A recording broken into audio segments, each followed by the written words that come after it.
छात्रों, हम आपको इससे पहले शांत दशमलव अशांत दशमलव इनके बारे में बता चुके थे, लेकिन हम परिमेय संख्या पहले बताई थी तो उसमें पहली बात तो तुल्य परिमेय संख्याएं या समान परिमेय संख्याएं क्या होती हैं, हम उसके बारे में आपको बताएंगे। समान परिमेय संख्या या तुल्य परिमेय संख्या वे संख्या होती हैं जिनके अंश और हर दोनों ही बराबर हों या उनको बराबर करने के लिए उनका वियोजन किया जा सकता है या उनको काटा जा सकता है। जैसे हम यहाँ उदाहरण के तरीके समझाएंगे कि 1/2, 2/4, 10/20, 25/50, 47/94 इस तरीके से बहुत सारी संख्या हो सकती हैं। लेकिन अगर आप इनका वियोजन करेंगे या इनको काटेंगे तो सबका आंसर 1/2 ही होगा।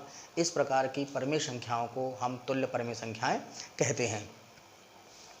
दो संख्याओं के मध्य परिमेय संख्या ज्ञात करना, ऐसे परीक्षा की दृष्टि से बहुत महत्वपूर्ण प्रश्न है कि दो संख्याओं दे दी हैं हमें और उनके बीच 5 परिमेय संख्याएं, 6 परिमेय संख्याएं या उनके बीच की परिमेय संख्या ज्ञात करनी है। इस तरीके के सवाल अक्सर परीक्षाओं में आते हैं। तो अगर दो संख्याओं के बीच कोई परिमेय संख्या ज्ञात करनी है, अगर हमारे पास x और y दो परिमेय संख्या हैं और हमें उनके बीच की परिमेय संख्या ज्ञात करनी है तो वो होता है x + y/2। फॉर एग्जाम्पल कि अगर हमसे कहा जाए कि 2 व 3 के बीच परिमेय संख्या ज्ञात कीजिए तो इसका आंसर होगा 2 + 3/2 यानी 5/2, यानी 2 और 3 के बीच की एक और परिमेय संख्या 5/2 ही होगी। ये जरूर नहीं है कि पूर्ण संख्या ही आए, पूर्णांक ही आए, वो भिन्नात्मक संख्या भी हो सकती है। और हम पहले कह चुके हैं परिमेय संख्या माने जिन संख्याओं को p/q के रूप में निरूपित किया जा सकता है, हम उनको कहेंगे परिमेय संख्याएं। ये तो चलो एक परिमेय संख्या की बात थी कि इनके बीच हमें एक परिमेय संख्या ज्ञात करनी है। लेकिन जब एक से अधिक परिमेय संख्या ज्ञात करनी हो, जैसे हमारे पास x और y दो संख्या हैं और हमें उनके बीच n परिमेय संख्या है, n माने 3, 4, 5 कुछ भी हो सकता है, तो सबसे पहले हम एक कॉमन डिफरेंस निकालते हैं। कॉमन डिफरेंस d होता है y - x/n+1, यानी y कोई बड़ी संख्या है और x छोटी संख्या है तो उन दोनों का डिफरेंस, और जितनी संख्या ज्ञात करनी है उससे एक ज़्यादा। तो अगर हमने d निकाल लिया है किसी भी तरीके से तो फिर उस तरीके से x + t, x + 2d, x + 3d and so on x + nd तक ज्ञात कर लेते हैं। हम इसको एक उदाहरण के माध्यम से समझाएंगे कि हमारे पास 3 और 4 ये दो संख्या हैं और इनके बीच अगर हमें एक ही परिमेय संख्या ज्ञात करनी होती तो हमारा आंसर हो जाता 3 + 4/2 यानी 7/2। लेकिन यहाँ पर कितनी परिमेय संख्या ज्ञात करवाई है? 6। तो 6 परिमेय संख्या ज्ञात करने के लिए सबसे पहले हम डिफरेंस निकालेंगे, d निकालेंगे।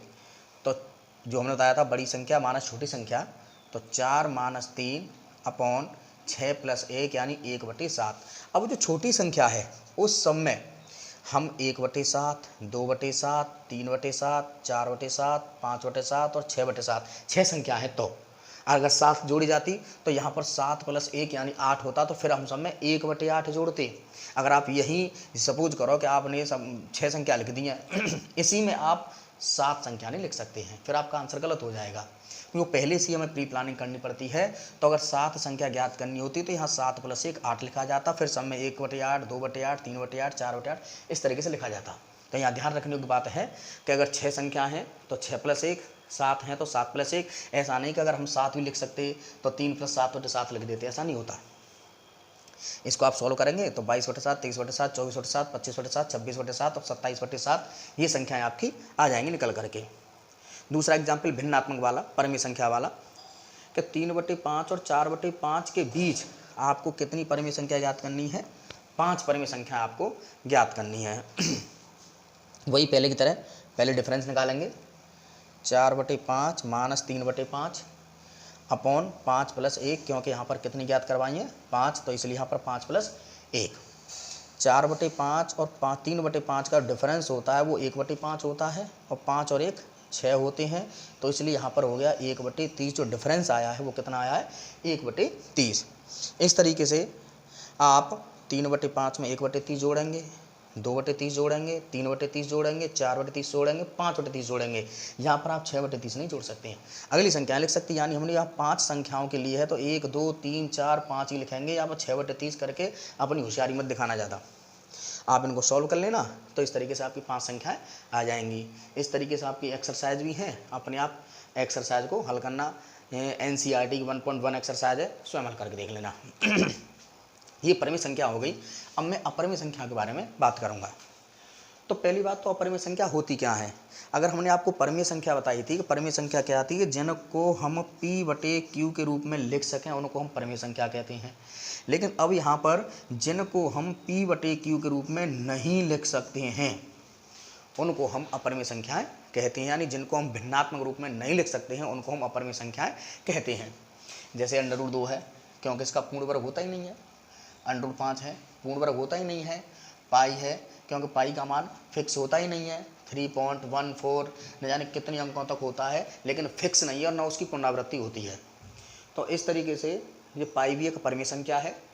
और ये जैसे दशमलव संख्याएं हमने आपको अनावर्ती दशमलव संख्याएं बताई थी, तो उस तरीके से 10 100 1000 तो जो जितनी भी अशांत अनावर्ती दशमलव संख्या होती हैं वो सब अपरिमेय संख्या के अंतर्गत आती हैं। ये शांत और अशांत पढ़ने के लिए आपको इससे पहले वाली वीडियो देखनी पड़ेगी। यहाँ पर अगर हम कहें कि इनमें कौन सी परिमेय है कौन सी अपरिमेय है, ये 5 संख्या हमने लिखी हैं 1 2 3 4 5, कौन सी परिमेय और कौन सी अपरिमेय है, तो इसकी कैसे पहचान करेंगे। √23 है, इसका पूर्ण वर्ग नहीं होता है, अतः यह अपरिमेय संख्या होगी। √225 है, अगर आप इसका वर्गमूल निकालते हैं तो आपको मालूम है कि वर्गमूल आता है 15। तो जब वर्गमूल 15 आ जाएगा पूर्ण संख्या आ गई, अतः यह एक परिमेय संख्या होगी। 10.3796 इसको देखेंगे तो आप देख रहे हैं कि भाग की क्रिया समाप्त हो रही है, अर्थात ये 7 दशमलव संख्या है। और जितनी भी 7 दशमलव संख्याएँ होती हैं वो सब परिमेय संख्याएँ होती हैं। यहाँ पर देख रहे हैं 478 478 478 478 पुनरावृत्ति हो रही है। तो जब पुनरावृत्ति हो रही है तो उनको हम कहेंगे अशांत आवर्ती, और ये क्या था 7। तो 7 तो सारी की सारी परिमेय होती हैं और अशांत आवर्ती भी क्या होती हैं, परिमेय। तो ये भी परिमेय और ये भी परिमेय। लेकिन हम थोड़ा यहाँ पर ध्यान देंगे तो यहाँ पर पुनरावृत्ति नहीं हो रही है, पहले 70 है, फिर 71 है, फिर 72 है। तो ये दशमलव संख्या है, लेकिन ये होगी अशांत अनावर्ती। और अशांत अनावर्ती जो संख्या होती है वो कैसी होती है, अपरिमेय। 7 परिमेय होती है, अशांत आवर्ती परिमेय होती है, लेकिन अशांत अनावर्ती जो होती है वो संख्या होती है आपकी अपरिमेय। तो इस तरीके से हमने पहचान कर ली। एक तो ये अपरिमेय है और एक ये अपरिमेय है, बाकी ये तीनों संख्या कैसी हैं, परिमेय संख्या है। एक बहुत ही महत्वपूर्ण बिंदु है 9th में कि जब हमने यहाँ पर लिख दिया है कि अशांत आवर्ती संख्याएं कैसी होती हैं, परिमेय होती हैं, और परिमेय संख्याओं को हम P/Q के रूप में लिख सकते हैं, तो फिर हमारे पास जो अशांत आवर्ती दशमलव संख्या है उसको परिमेय संख्या में आप कैसे चेंज करेंगे। तो बहुत आसान तरीका है, थोड़ा सा समझेंगे इसको। कि यहाँ पर हमने एक एग्जाम्पल लिया है कि x बराबर 0.6 और इसके ऊपर बार लगा हुआ है। बार का मतलब होता है कि इस 6 की पुनरावृत्ति हो रही है और इसको हमें P/Q के रूप में लिखना है। तो यहाँ पर हमने इसको पुनरावृत्ति के रूप में लिखा है 6666 एंड सो ऑन, कहीं तक भी हो सकता है। अब क्योंकि यहाँ पर 1 अंक की पुनरावृत्ति है, कितने अंक की है, 1 अंक की, केवल 6 की पुनरावृत्ति है, तो हम इसमें केवल 10 का ही गुणा कराएंगे। 2 अंकों में पुनरावृत्ति होती 100 का गुणा कराते, 3 अंकों में पुनरावृत्ति होती 1000 का गुणा कराते। अब वहाँ पर 10 का गुणा कराएंगे और दोनों पक्षों में ही कराएंगे, यहाँ भी कराएंगे और यहाँ भी कराएंगे। तो 10 का गुणा कराने पर इधर तो 10x हो गया, इधर अगर हम 10 का गुणा कराते हैं तो पॉइंट एक स्थान इधर चला जाएगा, तो ये 6.666 वही अनंत तक हो जाएगा। अगर हम समुद्र में से कोई एक पानी की बूंद निकाल लें तो वो समुद्री रहता है, तो यहाँ पर पॉइंट इधर हो गया, तो वो सभा की संख्या जो पहले थी वही है, समुद्री रहेगा। अब हम समीकरण 2 में से और समीकरण 1 को घटाएं तो 10x में से x गया तो क्या बचा आपका 9x, और इधर जो पॉइंट के बाद वाली संख्या है वो पूरी की पूरी घट जाएंगी, केवल ये बचेगी कि 6 में से और 0 गए तो 6 बचेगा, ये पॉइंट वाली संख्या सब हट गई। तो 9x = 6 और x = 6/9 2/3 ये आपकी p/q के फॉर्म में है, यानी परिमेय संख्या की फॉर्म में है। एक और एग्जाम्पल के तौर पर हम समझेंगे, x = 0.235। तो यहाँ पर हमने यहाँ पर जो बार लगाया है 3 और 5 पे लगाया है, इसका मतलब है कि केवल 3 और 5 की पुनरावृत्ति होगी, यहाँ 2 की पुनरावृत्ति नहीं होगी। 0.2 ज्यों का त्यों लिखेंगे और 3, 5 की पुनरावृत्ति हम अनंत बार करेंगे, अनगिनत बार करेंगे। सबसे पहले हमें पॉइंट के बाद वाली संख्या वो सेम रखनी है। यहाँ पर पॉइंट के बाद ये 2 अलग आ रही है, बाकी 3, 5, 3, 5, 3, 5 सेम है। तो पहले हम इसको इस स्थान पर लेके आएंगे, यानी पॉइंट से बाईं तरफ ले जाएंगे। तो केवल कितने स्थान है? एक स्थान है, तो इसलिए हम कराएंगे 10 का गुणा। तो एक स्थान इधर ले जाने के लिए हमने 10 का गुणा इस वाले में करा दिया है, 2.35, 3.5, 3.5, 3.5। अब आप देख रहे हैं कि दशमलव के बाद वाली जो संख्या है वो सब सेम है। अब कोई विजाती संख्या नहीं है, सब सजाती हैं। तो ये कितने अंकों की पुनरावृत्ति हो रही है? 2 अंकों की, और 2 अंकों की पुनरावृत्ति हो रही है तो हम गुणा कराएंगे 100 का। यहाँ पर 1 की हो रही थी तो गुणा कितने कराया था? 10 का। तो अब हम इसमें अगर 100 का गुणा कराते हैं तो पॉइंट 2 स्थान दाईं तरफ चला जाएगा, और जब पॉइंट 2 स्थान दाईं तरफ चला जाएगा तो जहाँ 2 था अब वहाँ पर क्या हो जाएगा? 235।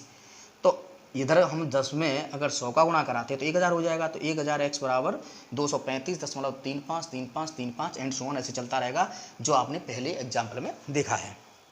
अब घटाएंगे तो 1000x में से 10x गए तो 990x, इधर 235 में से 2 गए तो 233, क्योंकि बाद वाली संख्याएं सब सेम हैं, इसलिए ये पूरी घट जाएंगी और बाद में रह जाएगा 0, 0, 0, 0 एंड सो ऑन।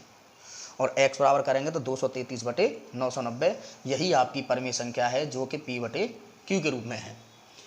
अब पहले कुछ कंप्लेंट आई थी, कमेंट भी किए बच्चों ने कि आप हमें लिखने का मौका नहीं देते हैं, तो आप इसका स्क्रीनशॉट खींच लीजिए, और जो मैंने बोली है कि तुल्य परिमेय संख्या की पहले जो बोलता हूँ उसको आप अपने आप लिख लीजिए। वीडियो को आप 2-3 बार देखेंगे तब आपकी कुछ समझ में आएगा, एक बार की वीडियो में कुछ समझ में नहीं आएगा। तो आज के लिए इतना ही है, और आप क्या करेंगे, इसका थोड़ा स्क्रीनशॉट खींच लीजिए।